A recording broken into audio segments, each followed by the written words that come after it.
মা বাবাকে দুঃখ দিলে নামাজ রোজা যায় বিফলে।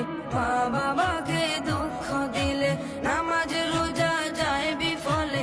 মার কলি যায় আঘাত দিলে খোদা সহে না। মার কলি যায় আঘাত দিলে খোদা সহে না।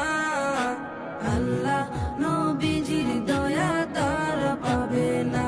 হায়রে আল্লাহ নবীজির দয়া তারা পাবে না। মা বাবা অতি আপন, মা বাবার করো যতন।